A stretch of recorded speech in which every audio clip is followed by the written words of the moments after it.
आप प्रवेश कर रहे हैं CNBC आवाज और इबेक्स कैश के शानदार स्टूडियो में। नमस्कार, CNBC आवाज के इबेक्स कैश स्टूडियोज में आपका स्वागत है। मैं हूं दीपाली राणा, आप देख रहे हैं आवाज समाचार और शुरुआत कर लेते हैं इस वक्त की हेडलाइंस के साथ।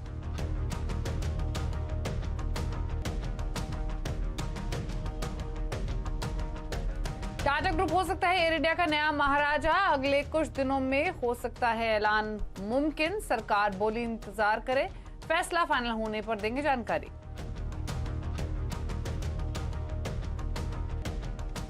अक्टूबर सीरीज के पहले दिन बाजार में दबाव, रियल्टी, बैंकिंग, IT, ऑटो में बिकवाली हावी। निफ्टी हफ्ते में 1.8 तो सेंसेक्स 2% फिसला।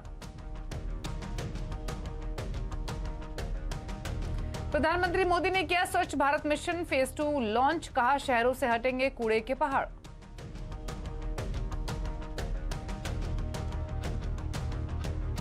इकोनॉमी में सुधार के लगातार मिल रहे हैं संकेत। सितंबर में GST कलेक्शन 1,17,000 करोड़ रुपए, पिछले साल के मुकाबले 23% ज्यादा कलेक्शन। सेमीकंडक्टर की कमी मारुति पर पड़ी भारी, सितंबर में कंपनी ने बेची 40% कम गाड़ियां। बजाज ऑटो की बिक्री 9% घटी, एस्कॉर्ट्स और अशोक लेलैंड की बिक्री भी कम हुई। टेलीकॉम कंपनियों को ट्राई का झटका, वोडाफोन, आइडिया और भारती एयरटेल पर 3,000 करोड़ से ज्यादा की पेनल्टी। आखिर क्यों लगा ये फाइन, देखिए आज टेलीकॉम अपडेट में।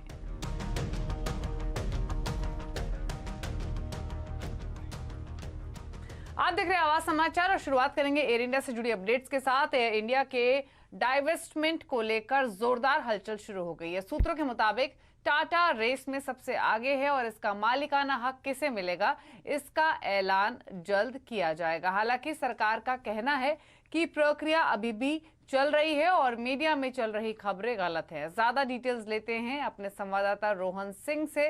रोहन, बताइए, क्या टाटा ग्रुप एयर इंडिया का नया महाराजा होगा? ऐसी खबरें तो खूब सर्कुलेट हो रही हैं, लेकिन सरकारी महकमे से तो खबरें यही आ रही हैं कि फिलहाल कोई डिसीजन नहीं लिया गया है। ओवरऑल क्या डिटेल्स, क्या अपडेट है आपके पास?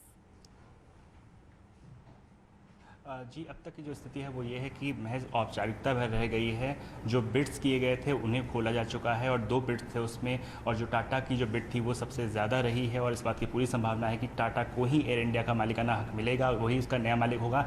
लेकिन जो तकनीकी बात है वो ये है कि जो आखिरी फैसला होता है, जो फाइनल आखिरी मुहर लगती है इस बिक्री में, उसे जो AISAM, जो मंत्रियों का जो समूह है जिसकी अध्यक्षता खुद अमित शाह कर रहे हैं, उसे करना है। और इस मंत्रिमंडल के समूह में 4 मंत्री हैं, जिनमें से एक मंत्री ऐसे हैं जो कि इस वक्त भारत में नहीं है, तो उनके आने का इंतज़ार हो रहा है। उसके बाद ग्रुप ऑफ मिनिस्टर्स की जो बैठक है वो होगी और उसके बाद एयर इंडिया की बिक्री पर जो है आखिरी मुहर है वो लगाई जाएगी।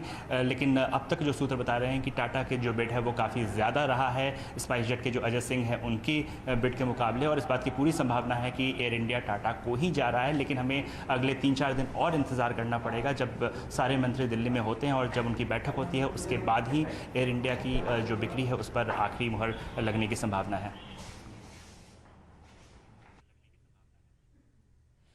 शुक्रिया रोहन, आपका तमाम डिटेल्स बताने के लिए। तो फिलहाल तो यही संभावना दिख रही है पूरी तरीके से, लेकिन जो औपचारिक ऐलान है या फिर जो क्लैरिटी है वो अगले 2 से 3 दिन में एक्सपेक्ट कर सकते हैं। मोस्टली बाय वीकेंड या फिर नेक्स्ट वीक तक कुछ क्लैरिटी आपको आती हुई दिखेगी इस पूरे मामले को लेकर।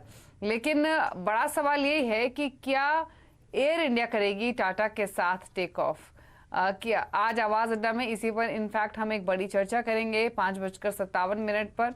ये खास शो आप जरूर देखिए आज 5:57 पर आवाज अड्डा में।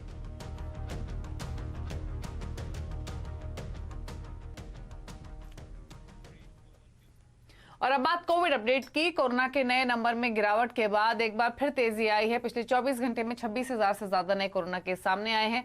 वहीं 277 मरीजों की जान चली गई है। वहीं देश में लगभग 90 करोड़ वैक्सीन की डोज लग चुकी हैं। लेकिन फिलहाल देश में त्योहारी सीजन है, इसलिए बहुत सतर्क रहने की जरूरत है। डिटेल्स लेते हैं दीपाली नंदा से। दीपाली, बताइए ओवरऑल क्या है अपडेट? एक बार फिर से थोड़ा उछाल आता हुआ दिखाई दिया है नए मरीजों की संख्या में। वहीं अगर मृतकों की संख्या की बात करें तो ये संख्या 277 रही है। राहत की बात यह है कि एक्टिव केसेस की संख्या 196 दिन बाद उस स्तर पर आई है, यानी कि थोड़ी गिरावट जो आई है। 2,75,000 के करीब एक्टिव केसेस हैं और ऐसा 196 दिन बाद हुआ है। इसके अलावा जिस तरह से आपने जिक्र किया कि त्योहारी सीजन है, ऐसे में एक बार फिर से जो एम्स के डायरेक्टर हैं डॉक्टर गुलेरिया, उनकी तरफ से सावधान किया गया है लोगों को कि अगले 6 से 8 हफ्ते जो हैं वो काफ़ी सतर्क रहने की ज़रूरत है। अगर ये 6 से 8 हफ्ते हमने कोरोना के ग्राफ को ऊपर चढ़ने नहीं दिया, कोविड एप्रोप्रिएट बिहेवियर का पूरी तरह से पालन किया, तो हम देखेंगे जल्द ही डिक्लाइनिंग ट्रेंड देखने को मिलेगा। इसके अलावा वैक्सीनेशन का अगर मैं आपको अपडेट दूं तो करीब 90 करोड़ वैक्सीनेशन हो चुका है। जो आंकड़ा स्वास्थ्य मंत्रालय की तरफ से दिया गया है वो ये कि युवा आबादी के 25% हिस्से को पूरी तरह से वैक्सीनेट कर दिया गया है। वहीं करीब 70% युवा आबादी का हिस्सा है जिन्होंने सिंगल डोज ली है। अगर बीते एक दिन की बात करें तो 64 लाख से ज्यादा कोरोना वैक्सीन के टीके लगाए गए हैं।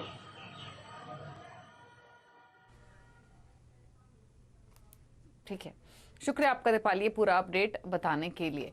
और अब बात करेंगे मार्केट अपडेट की। बाजार में अक्टूबर सीरीज की कमजोर शुरुआत हुई। आज लगातार चौथा दिन रहा जब बाजार में मुनाफ वसूली दिखी और निफ्टी 17,500 के नीचे भी इंट्राडे में लुढ़क गया। उसके बाद लोअर लेवल से रिकवरी लेकर हुआ है क्लोज, लेकिन उसके बावजूद भी 85 अंकों की गिरावट थी।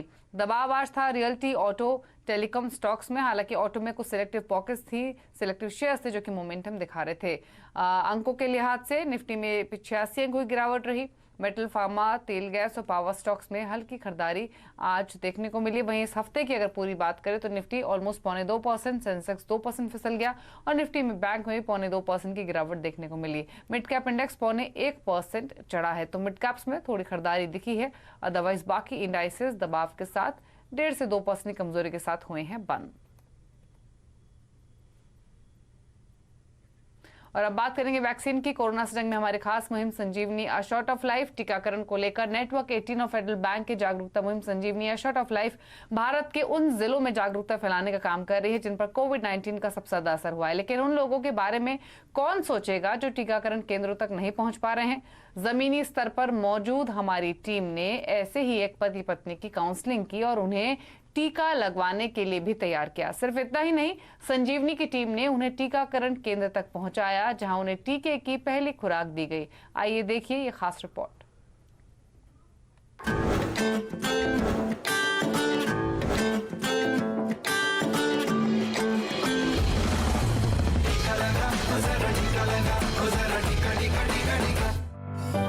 संजीवनी कार्यक्रम में door to door house visit कर रहे थे, जिसमें हम लोग अंबाचंदन गांव में गए, जहां सर्वे के दौरान पन्नालाल राठौर जी से मुलाकात हुई।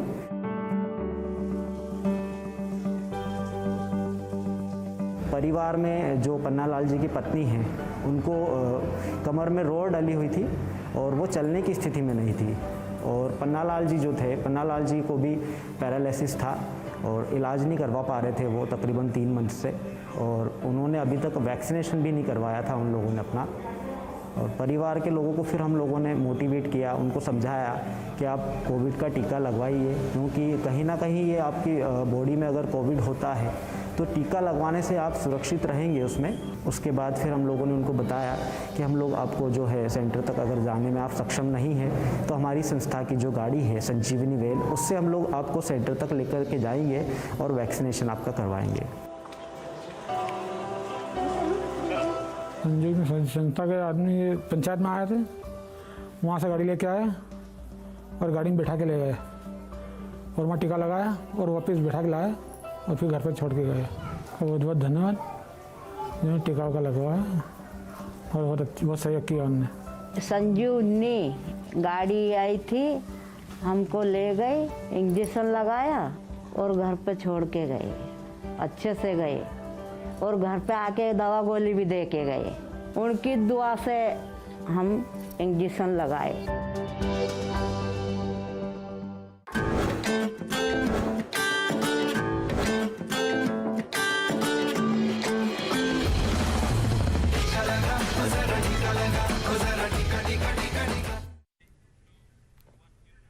तो देश में वैक्सीनेशन की गाड़ी टॉप गियर में पहुंच चुकी है और कोरोना भी कंट्रोल में आता दिख रहा है। तो क्या हम वैक्सीन के दम पर कोरोना को मात देने की हालत में आ चुके हैं? साथ ही बच्चों की वैक्सीन पर करेंगे विस्तार से चर्चा। आज कंज्यूमर अड्डा में शाम 5:27 पर वैक्सीन के साथ कोरोना को मात।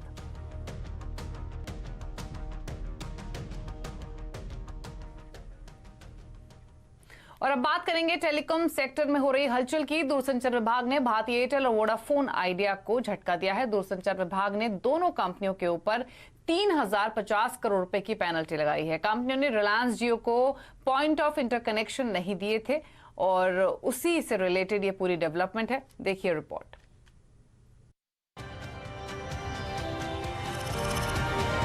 CNBC Awaaz and Salasar techno engineering present telecom update.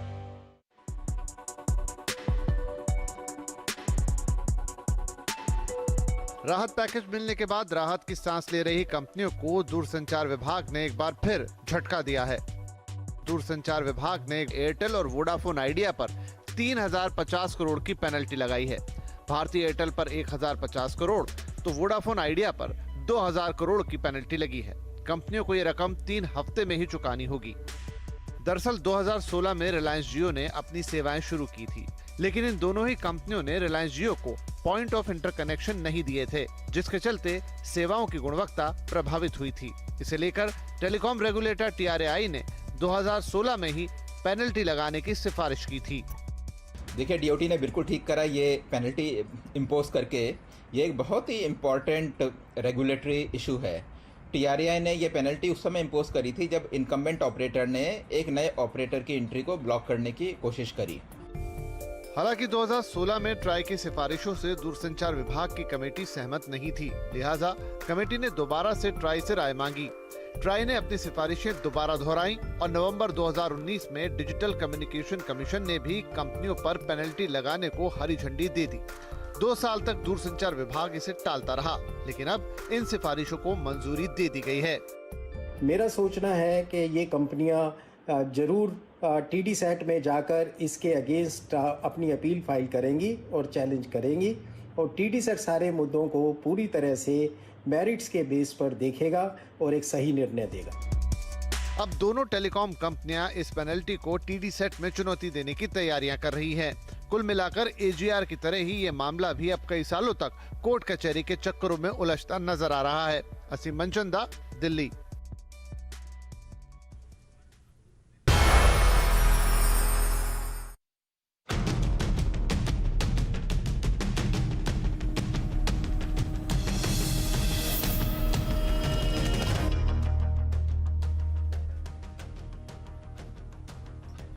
आप देख रहे हैं आवाज समाचार। और इकोनॉमी में रिकवरी की उम्मीद मजबूत हो रही है। लगातार तीसरे महीने GST कलेक्शन 1 लाख करोड़ के पार आया है। सितंबर महीने में 1,17,000 करोड़ रुपए का कलेक्शन हुआ है। पिछले साल सितंबर के मुकाबले कलेक्शन 23% ज्यादा है। डिटेल्स लेते हैं आलोक प्रियदर्शी से। आलोक, बताइए, कोरोना की दूसरी लहर के बाद अब तेजी से पटरी पर लौटती दिख रही है इकोनॉमी। GST के आंकड़े क्या इंडिकेट कर रहे हैं?